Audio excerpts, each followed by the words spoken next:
میرے بھائی مجھے لگتا ہے کہ از خود حکومت کچھ چیزوں سے توجہ ہٹانے کے لیے، چونکہ آپ دیکھیں نا فوراً اسی موقع پر معاذ اللہ سویڈن والوں نے قرآن پاک کی بے ادبی کر دی، فرانس والے حضور سید عالم علیہ السلام کے خاکے شائع کرنے جا رہے ہیں، یعنی پاکستان میں ان کو یہاں لڑا دو اور وہاں جو مرضی کرو، تمہاری یہ سازش کامیاب نہیں ہوگی۔ پاکستان سے انشاءاللہ نعرہ رسالت بلند ہوگا اور نبی پاک کے سارے دشمن کامتے چلے جائیں گے، اور کسی کو حضور کی قرآن پاک کی کسی چیز کی بے ادبی کرنے کی اجازت نہیں دی جائے گی۔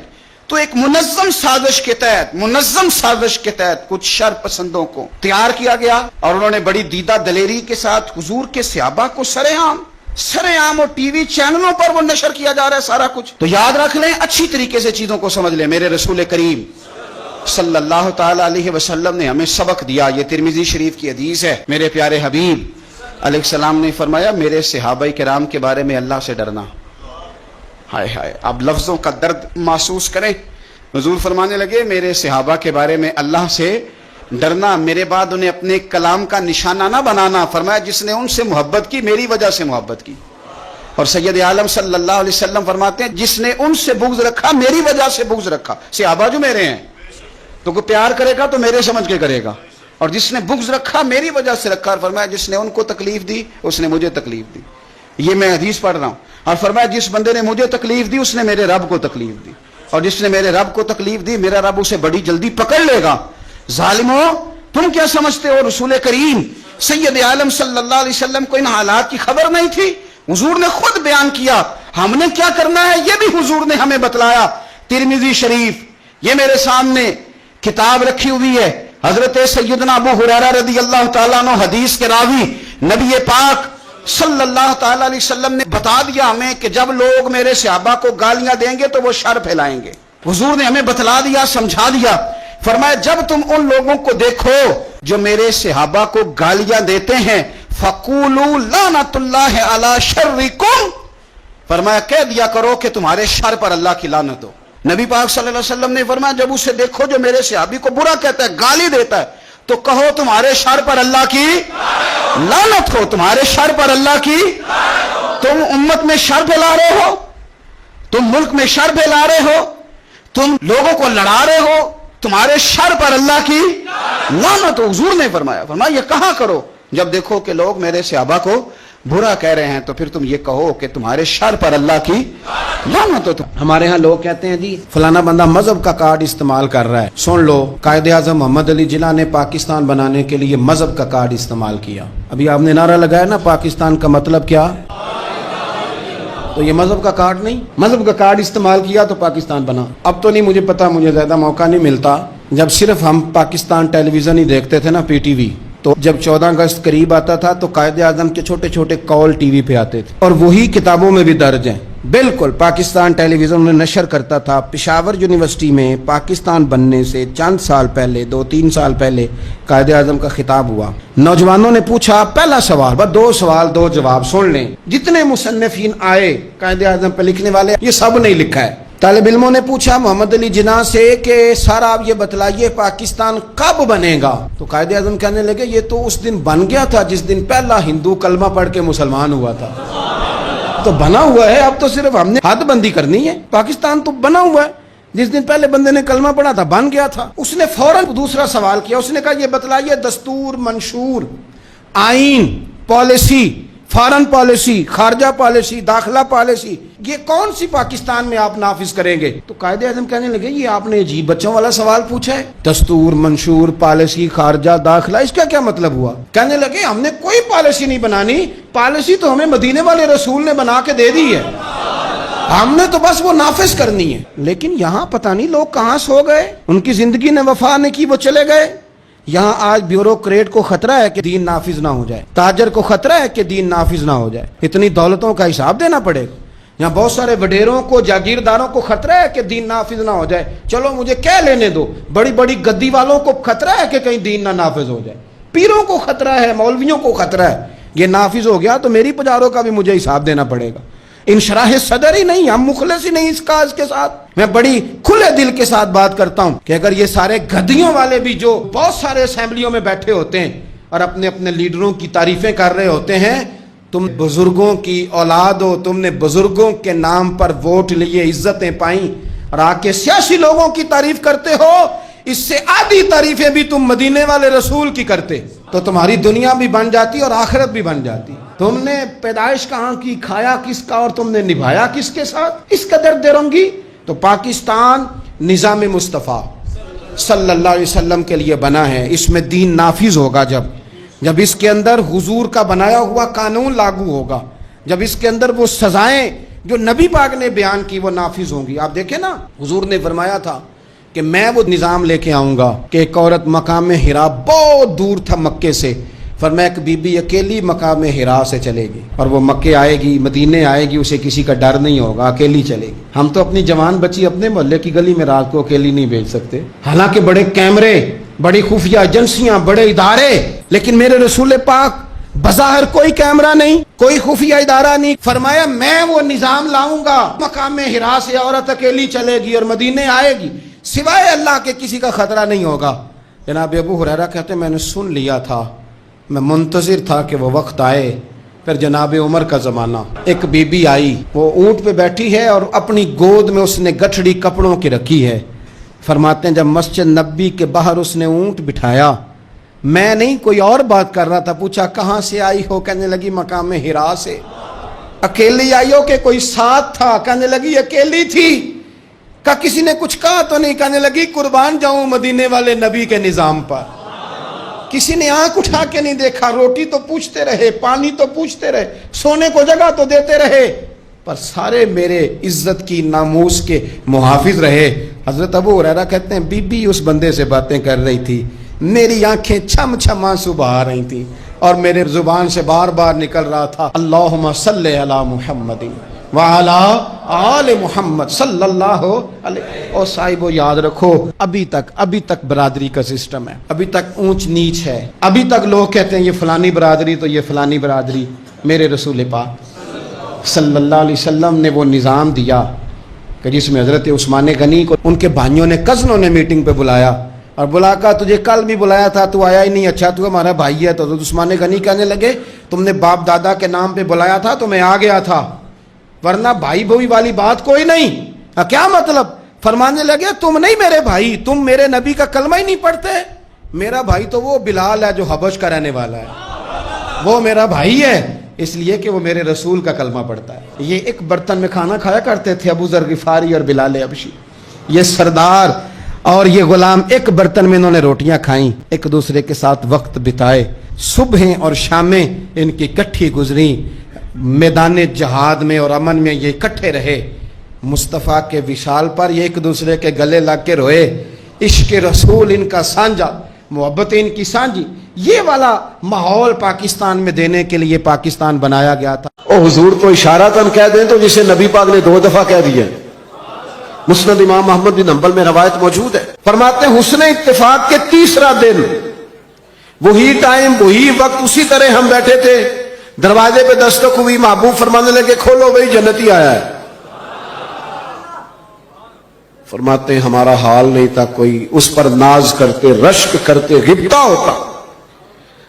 بندہ آیا, سادہ بندہ, جوتے سائڈ پہ رکھے, پانی کے قطرے داڑھی سے گر رہے تھے, وہ کام کیا. جب وہ باہر نکلا تو حضرت عبداللہ ابن عمر کہتے ہیں میں بھی اجازت لے کے اس کے پیچھے ہو گیا.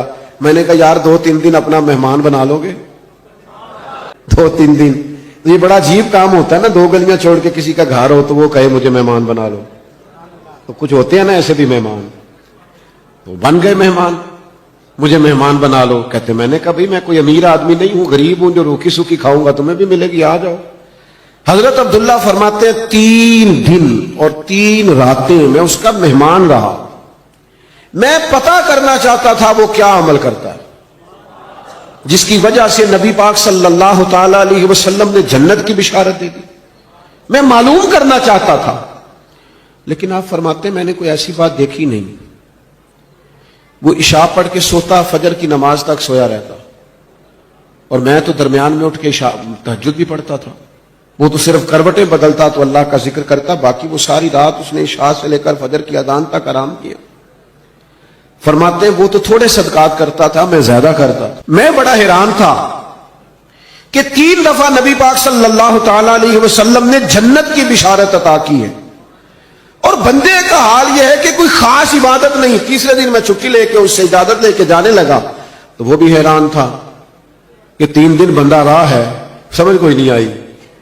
فرماتے میں نے بھی اسے کہا یار مجھے ضرورت نہیں تھی، اصل بات یہ ہے تو بندہ بڑا کمال ہے، 3 دن تک نبی پاک نے تجھے جنت کی بشارت دی ہے. میں تو 3 دن 3 راتیں تیرا مہمان رہا، پتہ کروں تو کیا عمل کرتا ہے تاکہ میں بھی کروں اور وہ فضیلت میں بھی پالوں جو تجھے حاصل ہے. فرماتے ہیں وہ کہنے لگا عمل کوئی بھی نہیں، وہی ہے جو آپ نے دیکھ لیا ہے. 5 نمازیں پڑھتا ہوں، حسب توفیق صدقہ کرتا ہوں. تو کہتے ہیں میں نے اس سے کہا یار کچھ تو ہوگا نا جو اتنی شان. تو کہنے لگا ایک چیز میرے پاس ہے، یہ آپ نے یاد رکھنی ہے، یہ ہماری محفل کا نچوڑ ہے. ایک چیز ہے، وہ کیا؟ کہنے لگا میرا دل بڑا صاف ہے، عداوت کوئی نہیں، حسد کوئی نہیں، بغض کوئی نہیں، اناد کوئی نہیں. اسی کسی دے کچھ بھی نہ لگ دے، نہ کوئی ساڈا دردی. ہم نے کوئی رٹا نہیں، کوئی کسی سے تنازع نہیں. اس نے مجھے سلوٹ کیوں نہیں کیا، فلانے نے سلام کو نہیں کیا، فلانے میرے وہ بچے کے دن رکھنے تھے مجھے بلایا کیوں نہیں، فلانے نے مشورہ کیوں نہیں کیا، منگنی پہ کیوں نہیں بلایا، ایک بندہ کیوں بلایا. میرا رٹا کوئی نہیں، دل صاف ہے. حضرت عبداللہ ابن عمر فرماتے ہیں میں سمجھ گیا. میں نے کہا تیرا دل صاف ہے نا، تو پھر مدینے والے محبوب نے بھی 3 دفعہ جنت کی بشارت عطا فرمائی. عزیز بھائیوں، ہم نے اتباع رسول کرنی ہے، پیروی کرنی ہے نبی پاک کی. یہی معرفت الہی کا بڑا ذریعہ ہے. سادہ زندگی گزارنی ہے، دلوں کو صاف رکھنا ہے، اپنے معاملات کو پوری طور پر اللہ کے سپرد کرنا ہے. باتیں زیادہ ہو نہیں سکتی، وقت کے دامن میں اتنی گنجائش نہیں، سمیٹنے لگا ہوں. ایک بات میں نے ضرور کرنی ہے، آپ اتنی محبت سے دوست جمع ہوئے ہیں، چلے اللہ نے کبھی پھر موقع بنایا تو کسی کھلی جگہ پہ بیٹھیں گے انشاءاللہ تعالی. اب جو پیچھے ہیں وہ زیادہ پریشان ہیں، ان کو موقع نہیں مل رہا. ایک بات ضرور آپ سے عرض کرنی ہے، دلوں پہ جو بوجھ ہوں گے نا وہ ہمیں اپنوں سے دور کر دیں گے. غلطیاں ہو ہی جاتی ہیں. اچھا میں آپ کو بتاؤں، اپنوں کی غلطیوں کا ہمیں زیادہ پتہ اس لیے ہوتا ہے کہ ہم ان کے ساتھ جو زیادہ رہتے ہیں. انسان ہونے کے ناطے کمزوریاں دوسروں میں بھی ہوتی ہیں، پر وہ دور ہوتے ہیں تو ہمیں پتہ نہیں نہ ہوتا. کمزوریاں انسانوں میں رہیں گی، لیکن یہ جو ہم عداوت پال لیتے ہیں نا، آپ یقین کریں. ایک بوڑھے بزرگ مجھ سے کہنے لگے پیر صاحب بچے لڑ کے لیدا لیدا ہوئے نے تے اسی میاں بیوی سب تو چھوٹے نہ لاں ہوں چونکہ پرا لڑے نے تے اسی دوجے دے گھر نہیں جا سکتے. تو کہتے بچوں کی ماں کا یہ حال ہے کہ وہ کھڑکی کھول کے بیٹھ جاتی ہے کہ میرے بچے گزریں گے تو میں انہیں دیکھ لوں. کھڑکی کھول کے بیٹھی رہتی ہے کہ میرا بڑا بیٹا گزرے گا تو میں دیکھوں گی. اور یار اتنی عداوتیں، اتنی تکلیفیں. لوگ قبرستانوں میں نیرے جنازے پڑھنے جاتے ہیں، صرف جنازہ، تاکہ لوگوں کو پتہ چلے میں آیا ہوں. ورنہ ہم نے دل سخت کر لی، طبیعتوں میں گھٹن ہے، ہمارے لہجے تلخ ہے. ہم حضور کا میلاد منانے آئے ہیں اور نبی پاک کی غلامی اتباع کا تو سبق یہ ہے کہ جو پتھر بھی مارے نا طائف والوں نے اور تکلیف بھی دی، تو صحابی نے کہا حضور کرے نا دعا یہ تباہ ہو جائیں. تو فرمایا دعا نہیں کرنی ان کی تباہی کی، اس لیے کہ یہ نہیں مانتے تو ان کی آنے والی نسلیں مان جائیں گی. دل کو سخت نہیں کیا اپنے دل میں. لوگوں کے مکے والوں نے کیا کچھ نہیں کیا، پر ایک دفعہ معافی مانگی، محبوب نے کئی دفعہ معاف فرمایا. تو میرے عزیز اتباع رسول اصل ہے، اور اتباع رسول میں 2 چیزیں بنیادی ہیں، ایک سادہ رہے اور ایک دل کو صاف رکھے. یہ 2 کام اگر کریں گے زندگی بڑی ٹھنڈی محسوس ہوگی. اللہ میری آپ کی حاضری قبول فرمائے. سلام ہوگا اور یہاں بزرگ بیٹھے ان میں سے کوئی دعا کرے گا. وما علینا الا البلاغ. کیا خوبصورت انداز ہے میرے رسول پاک علیہ السلام کا. جتنی شاندار طبیعت حضور نے مولا علی شیر خدا کی تھی اتنی کوئی کر سکتا ہے؟ اور جتنی اعلیٰ ترین تربیت اور حسن سیدہ فاطمہ کو اللہ نے دیا کسی اور کو مل سکتا ہے؟ لیکن میرے نبی پاک علیہ السلام نے ان کی شادی کے بعد ان کو اکٹھے بٹھا کے ان کے سر آپس میں جوڑ کے ہاتھ اٹھا کے دعا کی تھی کہ اے اللہ ان کے درمیان محبت پیدا فرما دے. میاں بیوی کے درمیان جو سب سے اہم چیز ہے وہ محبت ہے. بچے کہتے ہیں ہم کدھر جائیں، ابا کی سنیں کہ اماں کی سنیں؟ اور اکثر گھروں میں بچوں کی تربیت رک جاتی ہے اس لیے کہ میاں بیوی کا سلوک نہیں ہوتا، تباہی اتر جاتی. گھر کے اندر ہر شے ہے پر ان کا پیار نہیں. پتہ یہ چلا کہ گھر میں محبت نہ ہو تو گھر نہیں چلتا. اگر محبت کے بغیر ایک گھر نہیں چل سکتا تو محبت مصطفیٰ کے بغیر دین کیسے چلے گا؟ گھر نہیں چلتا میرے بھائی، ٹوٹ جاتا ہے، بکھر جاتا ہے. سارا کچھ ہونے کے باوجود میں نے مردوں کو روتے ہوئے دیکھا ہے، عورتیں تو روتی ہیں، میں نے مردوں کو روتے ہوئے دیکھا ہے کہ کیا کروں، 4 بچے ہیں پر اس کو نہیں سمجھ آتی، وہ پاگل ہے، مہربانی کریں وہ سیانی ہو جائے، میں بچوں کے لیے پریشان ہوں، کدھر کیا کروں. یعنی عورت اگر وفادار اور پیار کرنے والی نہ ہو تو مرد کو آنسو نکل آتے ہیں کہ یہ سیانی ہوتی تو میرا گھر بن جاتا. او بھائیو، پیار بڑا ہی ضروری ہے، یہ محبت بڑی ضروری ہے، اس کے بغیر نہیں نظام چلتا. محبت ہو جاتی ہے نا. چلیں ایک واقعہ سناتا ہوں آپ کو، بات زیادہ مضبوط ہو جائے گی. داتا گنج بخش علی حجویری، داتا صاحب نے لکھا ہے، یہ آج کل کا جو جدید نوجوان طبقہ ہے وہ ذرا بات جلدی سمجھ جائے گا. داتا صاحب رحمۃ اللہ لکھا ہے، حضرت عبداللہ بن مبارک رحمۃ اللہ علیہ سے کسی نے کہا کہ آپ بڑے زبردست محدث ہیں اور اتنی وارفتگی والے صوفی کم ملتے ہیں جتنے آپ ہیں، وجہ کیا ہے؟ تو حضرت عبداللہ بن مبارک فرمانے لگے، مجھے نہ توبہ کرنے سے پہلے ایک عورت سے عشق ہو گیا تھا، عورت سے. بڑی توجہ سے بات سمجھنا. آپ فرماتے ہیں میرا گھرانہ نمازی تھا، یہ داتا صاحب نے لکھا ہے کشف المعجوب میں. حضرت عبداللہ بن مبارک فرماتے ہیں کہ جس عورت سے مجھے عشق ہو گیا نا، اس کے محلے میں جا کے میں عشاء کی نماز پڑھتا تھا اور پھر ساری رات میں اس کے گھر کے گرد رہتا تھا. وہ آدھی رات کو تھوڑی دیر کے لیے چھت پہ آتی تھی، 2-1 باتیں ہوتی تھیں، میں لوٹ آتا تھا. فرماتے ایک رات میں نے عشاء کی نماز اس کے محلے میں جا کے پڑھی. قاری صاحب نے نا کچھ آیات لمبی پڑھا دی تو مجھے غصہ آیا. کہہ دیتے نا لوگ مولویوں نے کام کو نہیں سامنے اور بھی ہیں، تو کہتے ہیں کہ نماز لمبی پڑھا دی تو مجھے غصہ آیا کہ جلدی پڑھاؤ. فرماتے ہیں نماز وہاں پڑھی، سخت سردی تھی، رات لمبی تھی. میں اس کے گھر کے گرد جا کے نا تو منڈلانے لگا کیونکہ مجھے اس سے محبت تھی.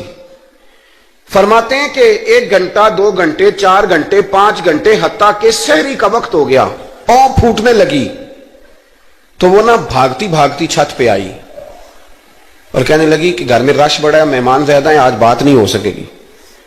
کہتے یہ لفظ کہتے وہ نیچے اتر گئی. جب میں وہاں سے واپس نکلا تو فجر کی اذان شروع ہو گئی. یوں سمجھ لیں کہ 13 گھنٹے 14 گھنٹے بیت گئے. حضرت عبداللہ بن مبارک فرماتے ہیں اچانک نہ میں نے اپنے دل پہ توجہ کی، ساری رات وہ آئی نہیں تھی پر مجھے اس پہ غصہ بھی کوئی نہیں آیا، مجھے وہ بری بھی نہیں لگی. ساری رات اس نے کھڑا رکھا لیکن میرے دل سے اتری بھی نہیں. کوئی نہیں سمجھ آئی آپ کو میری بات؟ فرماتے ہیں کہ پھر میں نے اپنے دل پہ توجہ کی تو مجھے سمجھ آئی کہ مجھے اس سے کھرا پیار ہے، سچا پیار ہے. یعنی اس نے آدھا جملہ کہا کہ میں مجبور ہوں تو میں نے اس سے مزید نہ قسم اٹھوائی نہ گواہ مانگے، میں اس کی وہ مجبوری بھی فوراً ہی مان گیا. تو جناب عبداللہ بن مبارک فرماتے ہیں کہ جب میں نے وضو کر کے مسجد میں جا کے 2 سنتیں پڑھی نا تو میرے اندر سے آواز آئی، عبداللہ اگر ایک بی بی کے لیے تو ساری رات کھڑا رہ سکتا ہے اور اس کی سخت بات سخت انتظار بھی تجھے غصہ نہیں دلاتا، اگر عورت کے عشق میں سارا کچھ ہو سکتا ہے تو رب رسول کے عشق میں بھی ہو سکتا ہے. پھر ان کی بتائی ہوئی تراویحاں تجھے غصہ نہیں دلائیں گی، پھر ان کا کہا ہوا روزہ تجھے غصہ، پھر تو یہ نہیں کہے گا کہ بڑا مشکل کام ہے جی گرمیاں دے روزے نے. پھر تیری زبان سے کوئی لفظ، اس لیے کہ محبوب پر غصہ. وہ کسی اردو کے شاعر نے کہا تھا کہ اس نے کہا تھا عشق ایک ڈھونگ ہے، تو میں نے کہا تجھے عشق ہو خدا کرے، پھر کوئی تجھے اس سے جدا کرے، پھر تو اسے تسبیحوں پہ پڑا کرے، پھر تو گلی گلی پھرا کرے، پھر تو اسی کا نام جپا کرے، پھر میں کہوں کہ عشق ایک ڈھونگ ہے اور تو نہیں کہا کرے. ایک صاحب نے مجھے ایک دفعہ فون کیا، ہمارے سنگی ہیں، وکیل ہیں، بیوی ان کی پروفیسر ہیں. کہنے لگے جی آپ کے ایک بزرگ نے کہا ہے کہ صحابہ نبی پاک صلی اللہ علیہ وسلم کا بول مبارک پیشاب مبارک پی جاتے تھے. لوگوں کو بڑی جلدی ٹینشن ہونے لگ جاتی ہے ان چیزوں کی، بڑی جلدی. اس رستے کے مسافر نہیں نہ ہوتے، اس رستے کے مسافر نہیں. انہوں نے کہا جی کہ صحابہ حضور کا لعاب دہن اپنے چہرے پہ مال لیتے تھے، ناک سے ریٹھ نکالتے تھے تو مال لیتے تھے. یہ کیسے ہو سکتا ہے؟ میں نے ان سے کہا کہ تمہاری عقل میں بات نہیں آئے گی، تمہارا شعبہ نہیں نا، تمہارا یہ شعبہ. کہنے لگے آپ سمجھا دیں. تو میں نے کہا بھائی سنو، آپ کی بیوی امیر خاندان سے ہے، ہماری بچیاں جو پڑھی لکھی ہوتی ہیں نا امیر خاندان سے ہوتی ہیں، یہ جب کسی کے گھر جاتی ہیں نا تو ان کا بچہ پیشاب کر دے تو انہیں بڑی بدبو آتی ہے. اور اگر وہ کہہ کر دے تو یہ بھی کہہ کرنے لگ جاتی ہیں. ہوتا ہے کہ نہیں ہوتا؟ اور گھر آ کے کہتی ہیں وہ بڑے جاہل ہیں، صفائی نہیں کرتے، بچے نے ادھر ہی پیشاب کیا ہوا تھا، میں تو جو کھا کے گئی تھی وہ بھی باہر آ گیا. کہنے لگے جی بالکل یہ بھی ایسے ہی کرتی تھی. تو میں نے کہا جب اس بچی کا جو بڑا ناک چڑھاتی ہے، جب اس کی اپنی شادی ہو جائے، اپنا بچہ ہو جائے اور بچہ بالوں میں پیشاب کرے، پھر بھی کیا آتی ہے؟ کیوں؟ اس لیے کہ اپنا بچہ ہے. اور میں نے کہا میاں فرق اتنا ہے کہ صحابہ کا اپنا نبی تھا. یہ جب محبت ہو جاتی ہے نا تو پھر گھن نہیں آتی پھر کوئی. اور پھر مصطفیٰ کریم کا بول مبارک تو اللہ نے ویسے ہی پاک فرمایا ہے. تو میں نے کہا یہ باتیں اتنی دیر ہوتی ہیں جتنی دیر تک بچہ غیر کا ہوتا ہے. جب بچہ اپنا ہوتا ہے تو پھر یہ گفتگو. جب تک بچہ غیر کا تھا، آواز کم کریں گی تھوڑی، جب تک بچہ غیر کا تھا اس وقت تک کہہ بھی آ رہی تھی، بدبو بھی آ رہی تھی، گھن بھی آ رہی تھی. اور پھر بچے نے الٹی کر دی، اماں کے کپڑوں پہ کر دی، اس کے گود میں کر دی، لیکن پھر اماں کو کوئی تکلیف کیوں؟ اب کیا ہوا ہے؟ اب اس سے پیار ہو گیا، اب اس سے محبت ہو گئی. پھر بڑے بڑے سردار، یہ بخاری مسلم ہے، عروہ بن مسعود ثقفی ابھی غیر مسلم تھے، جب حدیبیہ کے مقام پہ آئے تو واپس جا کے انہوں نے پیغام مسلمانوں کو نہیں دیا، عالم کفر کو دیا. عالم کفر کو جا کے کہنے لگے کافروں، مسلمانوں سے کبھی جنگ نہ کرنا. کہا کیوں؟ کہنے لگے میں حدیبیہ میں دیکھ کے آیا ہوں، اور میں کوئی بیوقوف آدمی نہیں، نادان نہیں کہ دیکھ کے آیا ہوں تو مطمئن ہو گیا ہوں. میں نے بڑے بڑے بادشاہ دیکھے ہوئے، میں سفیر ہوں، میں نے دنیا دیکھی ہے، لیکن جو تعظیم مصطفیٰ کریم کے غلام ان کی کرتے ہیں وہ میں نے کسی کو کرتے نہیں دیکھا. وہ میں نے نہیں دیکھا. کہا کیا دیکھ آئے ہو؟ یہاں تو ہمارے یہاں درود و سلام پڑھنے والے بھی غریب غریب لوگ رہ گئے. سنیں جی، آپ باتیں نہ کریں، بڑی مہربانی میری بات سنیں. ہمارے ہاں تو میلاد کے جھنڈے اٹھانے والے بھی غریب غریب لوگ رہ گئے. ناراض تو نہیں ہو گئے آپ حضرات؟ جلسے میں آنے والے بھی غریب لوگ، جلسہ کرانے والے بھی غریب لوگ. تگڑے لوگ بھی جلسہ کراتے ہیں پر کسی ایم این اے کا.